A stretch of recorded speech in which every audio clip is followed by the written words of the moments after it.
때 아닌 개고기 금지 논란이 정치권에서 일고 있어요. 문재인이 뜬금없이 개 식용 금지를 검토할 때가 됐다면서 운을 띄웠고 여러 정치인들이 거기에 화답하고 있는 상황입니다. 정말 아무런 맥락 없이 갑자기 이런 이야기가 나왔는데 이유가 뭔지 모르겠어요. 논쟁이라도 좀 일으켜서 대장동 얘기에서 어떻게든 관심을 좀 돌리려는 건지 뭔지. 애완동물을 키우는 인구는 해마다 늘고 있어요. 작년 기준 전국 가구의 27.7%가 애완동물을 키우고 있는데 이는 2019년 1년 전보다 8%나 늘어난 수치예요.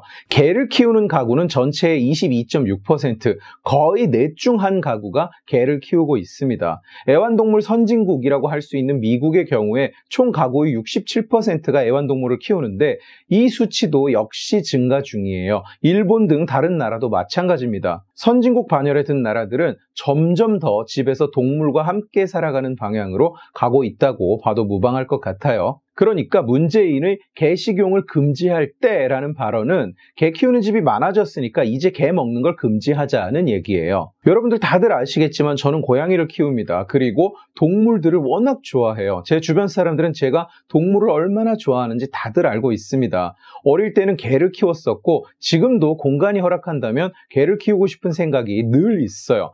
여러분들 중에도 개를 키우는 분들도 많고 키우지는 않아도 무척 좋아하는 분들이 많이 계실 거예요. 그런데 우리 한번 이 질문에 답해 봅시다. 내가 개를 사랑하고 내가 동물을 사랑한다는 사실이 나에게 타인의 행위를 금지할 권리를 부여할까요? 법은 최소한의 도덕이다. 우리가 교과서에서 배운 문구입니다. 국가는 사회 질서 유지에 필요한 최소한의 기준을 법이라는 이름으로 세팅해요. 우리가 결코 착각하면 안 되는 것이 국가가 국민이 지켜야 할 일반적인 도덕 규범을 정하고 국민을 그에 따르도록 하는 것이 아닙니다. 그 반대예요. 국민이 정한 규범을 국가가 따르는 겁니다. 그 도덕 규범 중에서 질서 유지를 위해서 없어서는 안 될 최소한의 요소가 법이 되는 거예요. 사회적인 비용을 발생시키는 주제, 타인의 자유와 권리를 침해하는 주제를 법으로 금지하게 되는 겁니다. 음주운전, 내가 술 먹고 운전하다가 내 차를 갖다 박는 게 뭐가 문제냐? 아니죠. 그걸로 남의 생명과 재산을 해치니까 금지하는 거예요. 마약, 나는 내 몸을 망치기로 내 스스로 정했는데 뭐가 문제냐? 아니죠. 술과 같은 이유로 금지하는 거예요. 남에게 피해를 끼치니까. 보호하려는 법익이 있어야 형법이 성립하는 겁니다.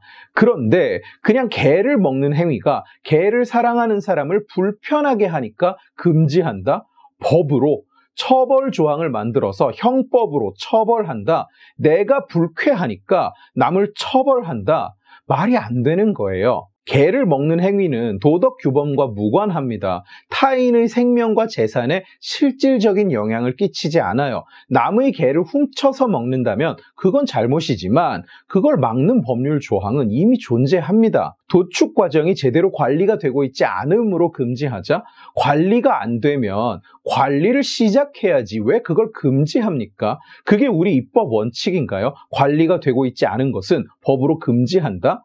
수요가 있는 상태에서 법으로 금지를 해버리면 어떤 일이 벌어질까요? 음성화되고 범죄화되고 사육과 도축에 이르는 모든 과정이 지금보다 더 좋지 않아질 것은 자명한 사실입니다. 생각해 보세요. 때가 됐다. 얼마나 모호하고 내용이 없는 말입니까? 저들은 탈원전을 두고도 정확하게 그렇게 얘기했었어요. 탈원전, 때가 됐다. 정당한 이유를 제시할 수 없으니까 그저 때가 됐다.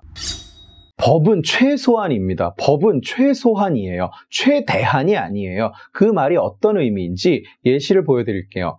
예전에는 초등학교 앞에서 병아리를 팔았었어요. 그러면 애들이 그게 이쁘다고 사와서 집에 가져가는데 대부분의 부모들은 반대하죠. 그러면 그날 동네 여기저기에 버려진 병아리가 있어요. 산채로 그냥 내다 버리는 거예요.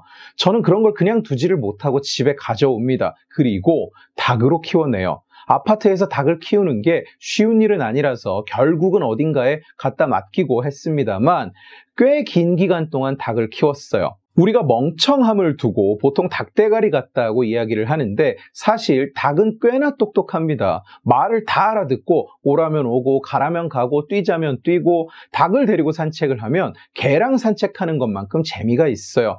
굉장히 끈끈한 감정적 연계가 생깁니다. 자, 그래서 나는 닭을 먹는 사람들이 너무나 싫어요. 너무 화가 나고 너무 속상하고 너무 불쾌해요. 그래서 주장합니다. 이제 우리 사회는 닭 먹는 것을 금지할 때가 됐다.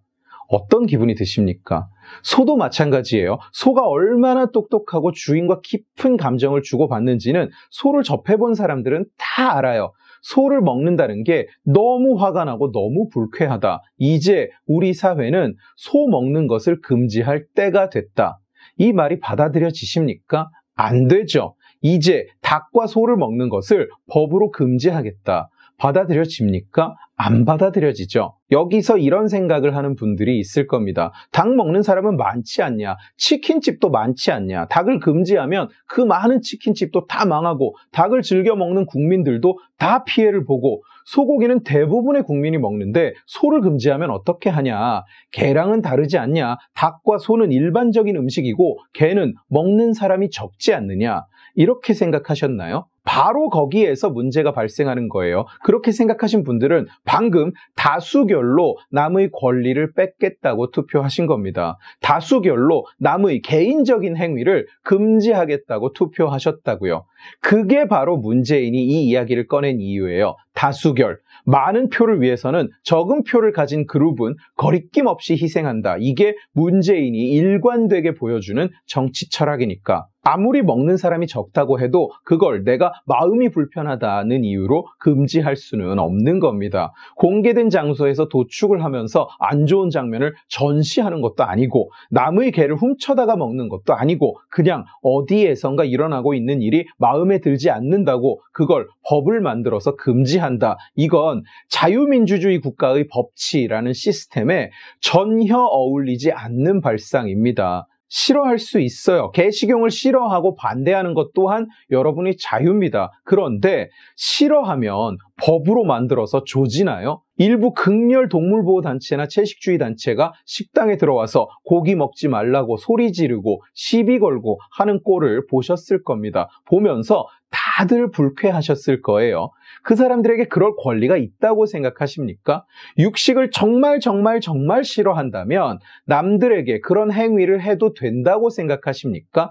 아니죠. 그런데 반대의 경우도 마찬가지입니다. 시대가 발전했으니까 개를 먹지 마라. 개 말고도 다른 음식이 많지 않느냐? 시대가 대체 무슨 상관입니까? 다른 음식이 많은 게 대체 무슨 상관인가요? 그런 논리라면 여러분이 소, 닭, 돼지를 먹어야만 하는 이유가 있을까요? 그 행위를 정당화할 수 있습니까? 다른 음식이 얼마나 많은데 소, 닭, 돼지를 먹나요? 애완동물을 키우는 인구가 점점 늘어나고 있다고 말씀을 드렸습니다. 그런데 새를 키우는 인구가 늘어나서 새 먹는 걸 금지하자고 하면 뭐라고 반응하실 건가요?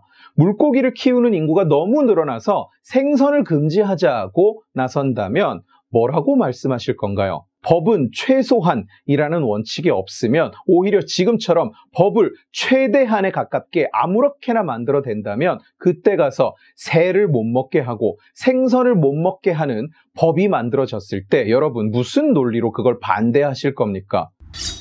문재인이 저 덜 떨어진 소리를 하니까 득달같이 몇몇 정치인들이 나서서 좋은 생각이다, 그럴 때가 됐다 하면서 호응에 나섭니다. 개를 먹는지 먹지 않는지의 여부와 무관하게, 개를 사랑하는지 아닌지의 여부와 무관하게, 개를 키우는지 안 키우는지와 상관없이 개고기 식용을 법으로 금지한다는 정치인, 그리고 그에 동조하고 있는 정치인들은 개인의 자유에 대한 이해가 아예 결여되어 있는 겁니다. 국가가 어떤 역할을 하고 정치가 어떤 역할을 하고 법이 어떤 역할을 해야 되는지를 전혀 이해하지 못하고 있는 겁니다. 자유민주주의라는 시스템을 이해하지 못한 거예요. 내가 남에게 피해를 입히지 않는 한 나도 피해를 입지 않는다. 이게 자유민주주의의 가장 기본적인 전제입니다. 내가 싫다고 남을 조질 수 없는 게 자유예요. 내가 당하기 싫은 것은 남에게도 해서는 안 된다는 것이 자유예요. 내가 좋아하는 것을 누군가는 싫어하고 내가 싫어하는 것을 누군가는 좋아한다는 것을 인정하는 것이, 그리고